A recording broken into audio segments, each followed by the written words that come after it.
Hey y'all, so today is Money Monday and I wanted to talk about the strategies that I utilize to stay debt free. I know I'm always talking about how you can become debt free, but it's also important to know how to maintain your debt free status once you get there.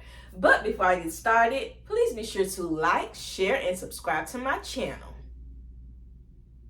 Hey y'all, I just released my first financial literacy ebook, How I Became Debt Free in 22 Months. This is an easy, educational, and encouraging guide.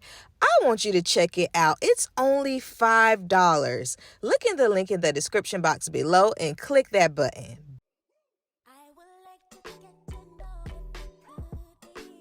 So first things first, I do not use credit cards. That includes, your standard Visa, Bank of America, whatever, as well as buy now, pay later. Any of those programs I do not utilize. I don't know about y'all, but that's where, a good portion of my debt was, because I would see things and I technically wouldn't have the money, but my credit card did. And I would just get to swiping like a ninja and going completely crazy. The last thing that I financed was actually in 2020, and it was a bed. And once I started the Dave Ramsey program, I stopped using credit cards. That is really, really important.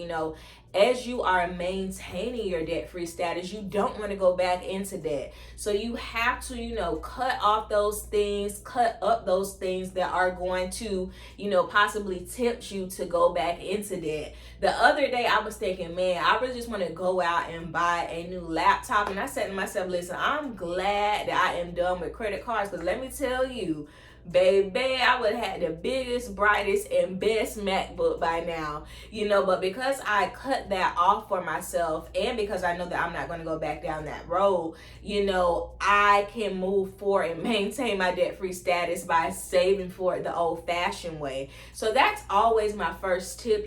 Once you become debt-free, to maintain this status, you got to be done with the credit cards.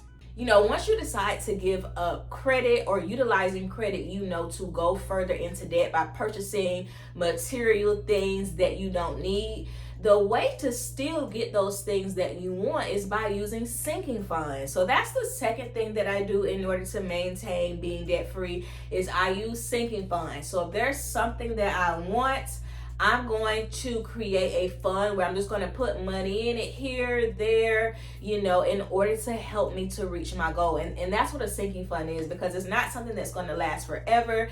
It's only going to last until you get the amount of money that you need in it in order to, buy that item. I've done that for my new iPhone. I did it for my washer and dryer.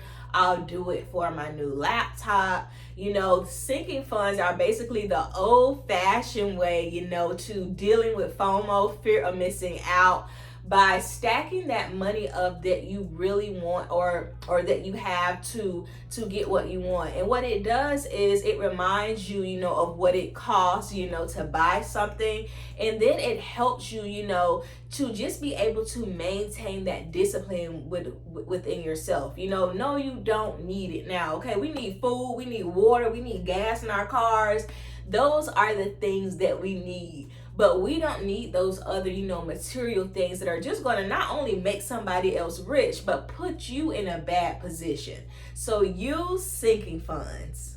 All right, y'all. Number 3, side hustles. You already know I talk about this so much on my channel. But to maintain your debt-free status, of course, while you're becoming debt-free, you're going to use side hustles to get you there.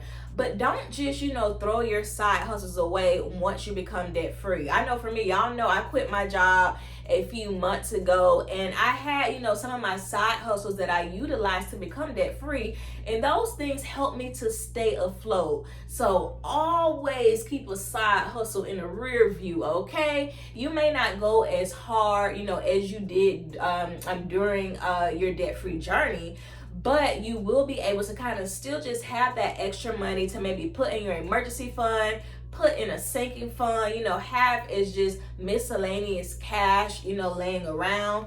Side hustles are definitely a great way to do that. and to maintain your debt-free status, especially with inflation. Anyway, girl, everybody needs a second job or a side hustle, so make sure that you keep your side hustle. You know, this is probably the most important step, thought process that I utilize to maintain being debt free, and that is remembering what it cost me. Oh my gosh, I can remember working from Sunday to Sunday, sun down to sun up, being tired. I can remember having to stay in a job that I wanted to leave. I can remember not having, the things that I needed because of the financial situation that I had put myself in. And so I don't go back there. I always remember what it cost me. Those sleepless nights, those, being in a position that I didn't want to be in, that affected me. That is so important. You got to take yourself back there sometimes. I know, listen, I don't ever want to have to pay off nothing else again outside of a mortgage. But anything outside of that, it ain't in me. I can't do it, okay? So I always remember what it cost me. And one way I do that is that I still keep my debt-free, my snowball list within my wallet where I had all of my debts written down. I keep that in my wallet. So when I go in there, it's the first thing I see, and it just reminds me of how far I came. So listen, you got to remember where you came from. Now, if you want to know more about my debt-free journey, how I paid off $43K in 22 months, and how a whole year later your girl is still here, be sure to click this playlist here. Bye.